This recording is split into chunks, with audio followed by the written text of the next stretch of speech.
centers all around the world. In the UK, we have temples around England, and a lot of English people, also devotees. I joined in London myself. I joined in the beginning of our Krishna conscious movement. Like, many of you were not born. Because I'm talking like 1971. You know, I became a devotee then in London. So I've been preaching in Krishna consciousness more than 50 years with our Krishna consciousness movement. It doesn't seem like a long time, you know. Time goes very fast when you're enjoying what you do. You don't notice time passing. So I've been enjoying, and he also enjoys too. He also very happy in Krishna consciousness. So we wanted to introduce to you a little bit about Krishna consciousness movement today. May I share a bit about you first? I'll let them know about you. Well, she can. Mataji is going to speak. Okay, you can share. No, I think Prabhu, You can say something and then I'll say something. I'm not very sure. Like Bharat said, he joined in. Okay, then it doesn't matter. I'll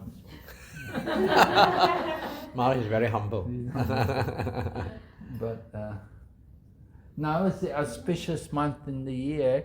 You know, this month we call Kartik month.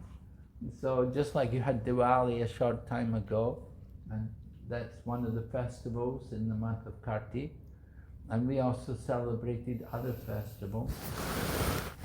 And the founder of the Krishna consciousness movement, my own spiritual master, Bhaktivedanta Swami Prabhupada, he left the body in Vrindavan during this month. During this month of Kartik, he departed from the world in Vrindavan. So his samadhi is there in Vrindavan. And he wanted that we would continue to distribute Krishna consciousness, you know. In Srila Prabhupada's time, Prabhupada went to America in 1966 and he departed in 1977. So in 11 years, he established the Krishna consciousness movement and made centers around the world, particularly in India, in Vrindavan and in Mayapur, West Bengal. And then we have also Mumbai at Juhu, big temple. Now there's many other temples, like in Mumbai there's temples also at Chowpatty and Mira Road, and then Kargar. Also they opened the big temple in Kargar, and many other smaller centers. And then in Delhi we have big centers also. 17 temples. In Delhi we have 17 temples. Yeah, many temples in Delhi. Like Har Guru Maharaj, Loknath Swami, he has a center in Noida. And we have center also in Punjabi Bagh. Big center there. They're just they're just expanding the center there in Punjabi Bagh. And the Dwarka also under construction, not yet opened officially. Rohini opened now. Rohini opened, and then the main one was in East of Kailash. East of Kailash, right? East of Kailash. That's the main temple. And Chippiwada also is a center because Srila Prabhupada, before he went to America, he used to live in Chippiwada. So we got that property and they made a center there. I like that they have 17 centers in Delhi, and many other, they have student hostels, accommodating students. They come and stay together and they have spiritual programs, and we arrange for them to get prasadam, they get nice vegetarian food. And so like that, many preaching going on. In Bangalore also, there's 7 ISKCON centers there in Bangalore. So a lot. I was in Trivandrum just at the end of last year. They have 18 centers in Trivandrum. Wow. They're spread out. Trivandrum is expanded and they've opened small centers. These centers, they're not like they're not open every day. Usually they have, most of them, they only open on the weekend, and they have a program on the weekend. People come. People working usually, all working in jobs, like your husband went off to work, people have to work, to stay in places like Dubai. I know Hong Kong, because I'm based a lot in Hong Kong with our China preaching. The center of our Hong Kong, our Chinese yantra is Hong Kong. And so people don't stay in Hong Kong if they're not working. It's too expensive, And so, similarly, Dubai, it's like that, people have to work. But people get time off also. So we do have centers, and they open usually on the weekends, like that, have more programs. Initially, when the movement began, we were all living in the ashram. When I joined, I was a young man, and I just graduated from university, and I was working in London, and I met the devotees, and I started to live with them and take part in their program. So like that, we were young, and we didn't have families or anything, but gradually people grow up, and they get married, and they have their families, so they get their own houses. And like today, most of the devotees, they're living in their home. They have their own homes and family, like Brajananda Prabhu has his home and family and so on.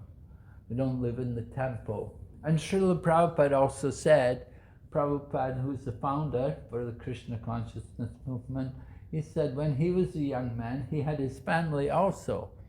He had a family too, and he didn't live in the temple, So living in the temple, very few number of people. But, and not everywhere do we have temples. Like here in this part of the world, we can't officially open temples. And similarly also in China also, we cannot have temples. There's a lot of restrictions in different countries today. But still we can make our own home like a temple. And our heart should be like a temple, you see. Krishna is in the heart of everyone. In the Bhagavad Gita, Krishna said, I'm in everyone's heart. And from me comes knowledge, remembrance, and forgetfulness. So Lord Krishna is in the heart. We want to keep the heart nice and clean, you see. And we need to do that. And that's why we chant the Maha Mantra. We chant the Hare Krishna mantra. It's a very effective way to clean the heart. And that's taught to us by Chaitanya Mahaprabhu. We follow Sri Chaitanya Mahaprabhu. He appeared in Bengal 500 years ago, and he taught the chanting of the he propagated the chant. Maha Mantra had been there a long time before. It's from the Vedas, it's a Vedic mantra. So he didn't invent it, but he propagated it, and he brought it out of the temple. Previously it was only in the temples where people would chant. And only Brahmanas could chant. If you were not a Brahmana, you had to just pay a Brahmana and they would chant for you. But Lord Chaitanya brought the mantra out and he distributed to everyone. He said, everyone can chant. Let everyone chant the holy name. Of course, you don't have to, there are other mantras as well as Hare Krishna mantra. There are other mantras. Some people, well, if like I was hearing today, they were playing Om Namo Shivaya. People like to worship Lord Shiva. Well, Lord Shiva, he is like a demigod, you see. He's not the supreme God. Lord Shiva is also a Vaishnava. He's also a devotee. And Lord Shiva also told his wife, Parvati, he told her, because Parvati was going to chant Vishnu Sahasranam. You know Vishnu Sahasranam? 1,000 names of Vishnu. So she was going to chant Vishnu Sahasranam, but Lord Shiva told her, O Rame Rame Namo Rame Sahasranama Bistuyam Sri Ramanama Varanini. He told her, my dear Parvati, you don't need to chant the 1000, just chant the name of Lord Rama. The holy name of Lord Rama is equal to 1000 names of Lord Vishnu. Did you go to Ayodhya yet? Yes. Have you been there? Yes. Yeah? Did you go and see the new temple? Yes. Yes. Good. Oh. Yeah, many people are going to Ayodhya now. It's become very fashionable now. More people are chanting Rama and It's fad. reading Ramayana. It's a fad. Yeah, it's a bit of a fad. But it's a good fad though. Yes. You know, we encourage these kind of things. It's very nice. And certainly our devotees, they took advantage of that. They were there and they're distributing prasadam, giving out books to everyone every day. You know, they had big programs there because so many people were coming for the temple, to see the temple. So that's very good to get so many people coming to temple. Usually people go to Tirupati. Tirupati is #1 tourist place in India. That's nice, isn't it? People go for a holiday, you go to Tirupati, go and see Lord Balaji. Very nice. So we have a temple there also, actually, in Tirupati. But now Ayodhya is popular, and we have our temple in Vrindavan, which is where Krishna is more connected. There are many temples of Krishna there in Vrindavan. And we also have a big temple in Mayapur, over in Bengal, which it's like 3 hours from Calcutta. And we have Chaitanya Mahaprabhu's birthplace is there. So it's a whole, and the Ganga is there also, just beside the Ganges. So many people come there every day. Thousands of people come actually. And people come and we have a lot of kirtan and they distribute prasadam, especially on the weekend. People all come there. Thousands of people come and they all eat, they all want prasadam. They all get prasadam too. We serve prasadam. People are cooking. We have many kitchens there in Mayapur. It's a big place. So anyway, this month, I said this is very auspicious month. This is Kartik. It's a time, you know, just like sometimes they have sales in the shop. They'll have a sale, you know, summer sale or something like that. And so the Shastra also invite people that if you do some worship of Lord Krishna during this month of Kartik, you get special mercy. You get more mercy at this time than at any other time in the year. So it's to attract us, you know, that we should want to worship. And we worship this form of Lord Krishna called Damodara. Dama means the rope, and Udara is the belly. Lord Krishna's belly is bound by ropes, by his mother. Do you bind up your child? Tie them up? Mother Yashoda tied up Krishna. Why? Not that she was angry with him, but she wants to protect him. Mother Yashoda loves Krishna very much, deeply. And she doesn't want any harm to come, but she worries about him because Krishna is very mischievous sometimes. You know, he's also known as Makan Chor, right? He likes to steal the butter and he'll give it to the monkeys, do things like that. So Mother Yashoda gets worried because the other gopis, they come and complain that your son came to my house, he stole all the butter, or he took the yogurt, he began to feed it to the monkeys, and why don't you feed your child? And they will complain like that to Mother Yashoda. So Mother Yashoda gets worried that maybe my son will do some more mischief. So she thought, I'll tie him up so he can't run away so much. And so she put a rope around him and tied him to a mortar. Mortar, because in the village, you know, the ladies would do all the grinding of the grains, they'd do it all by hand. There was no mechanization then in those days, you know. Ladies would do everything by hand. They have to go through the grains and pick out the stones and then grind it. They had a mortar. Just like making the ghee, they churn the milk, make the butter, and then churn the butter, make it ghee.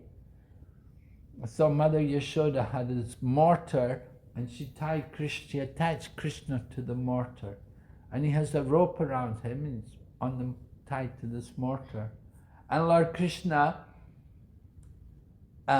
he takes advantage of this situation because there are two big trees which are growing in the courtyard of Nanda Maharaja, Krishna's father, Nanda Baba.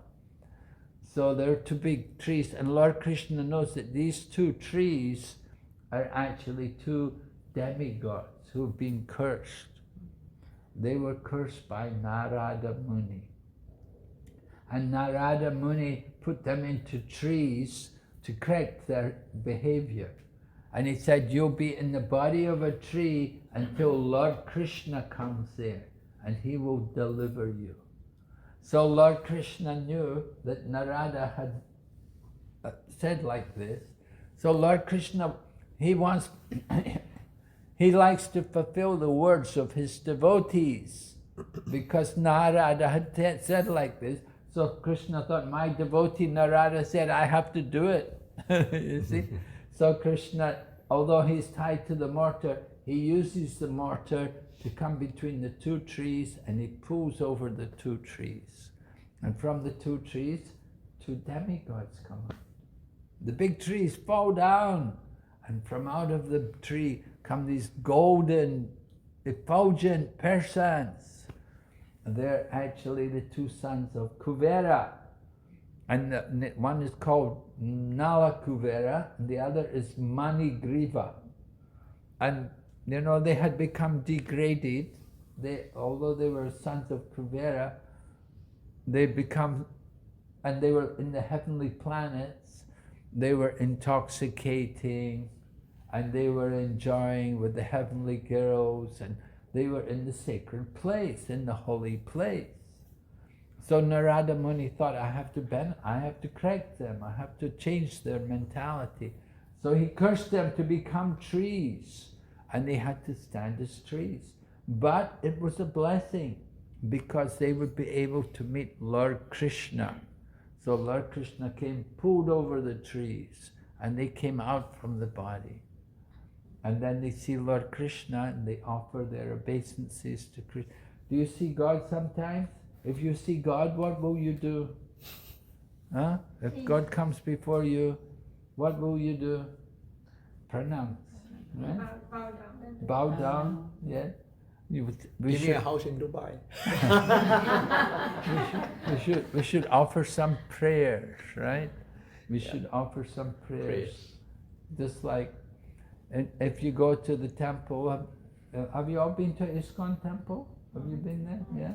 So in the morning, when we greet the deities, they play the Govinda prayers. Govindam Manipurusham Kamaham Bhajami Govindam Manipurusham Kamaham Bhajami.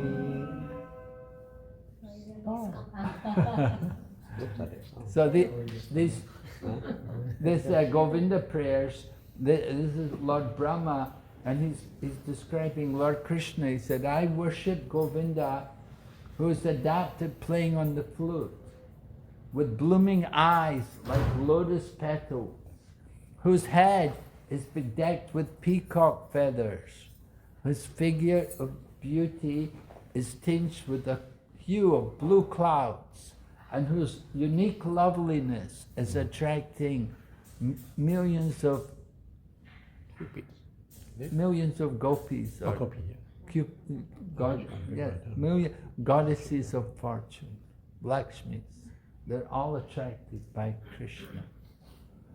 So like that, you know, if we see Krishna, we want to be able to offer some words of praise, right? And even if we can't think of anything good to say, we can just simply chant His holy name. We can chant Hare Krishna, Hare Krishna, Krishna Krishna, Hare Hare, Hare Rama, Rama Rama, Hare Hare.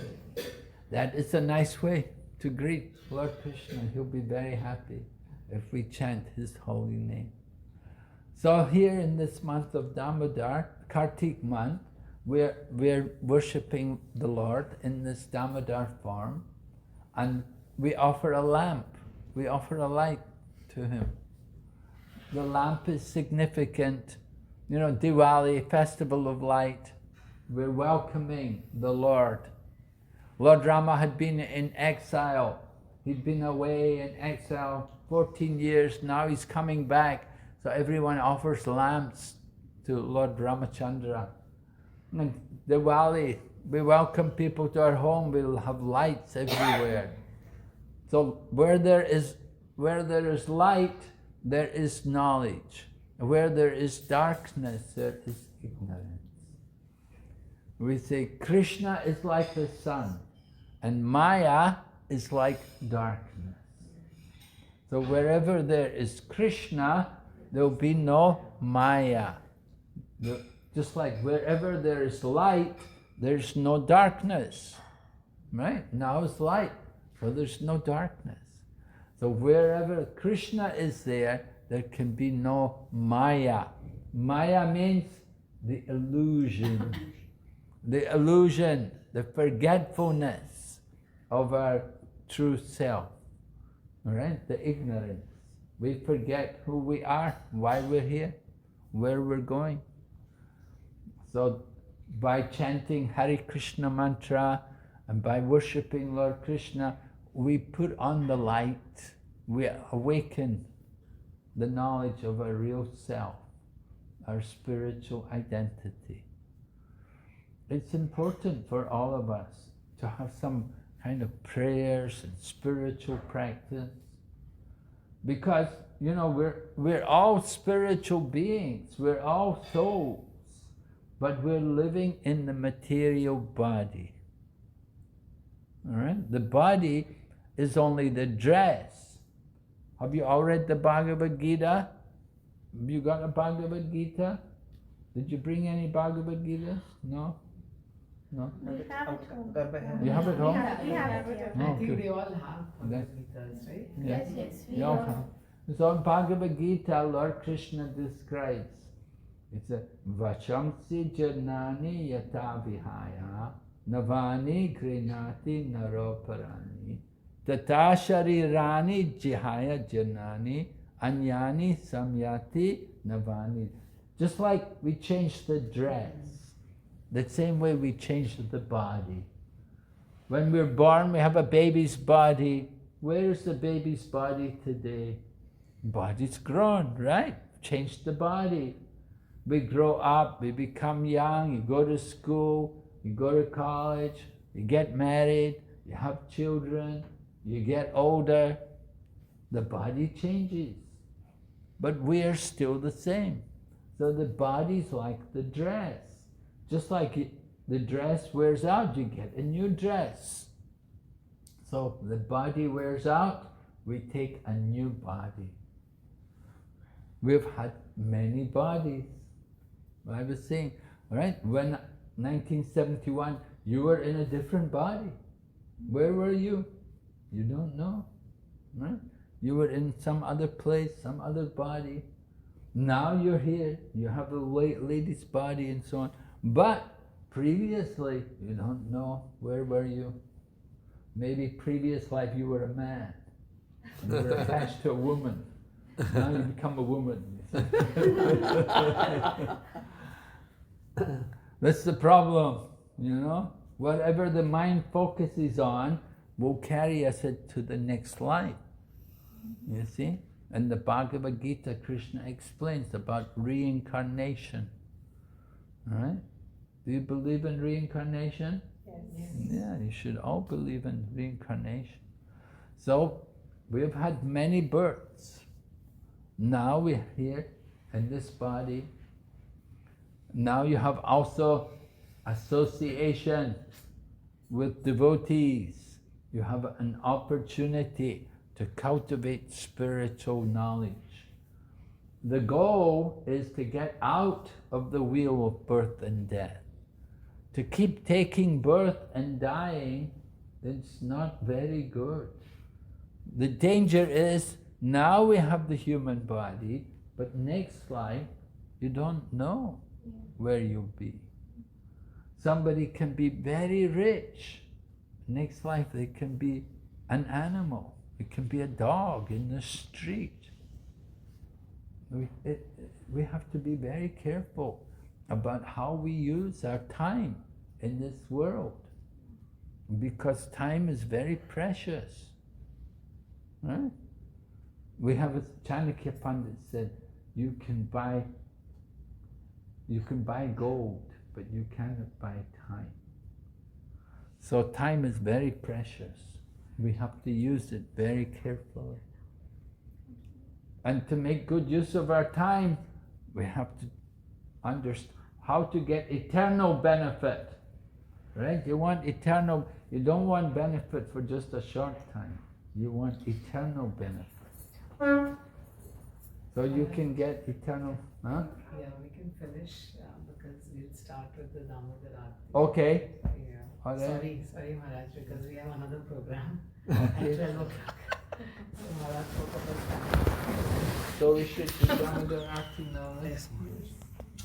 He's enjoying himself. We were I know, I'm so We were sorry. enjoying I would like ourselves. to either We were enjoying Navina ourselves.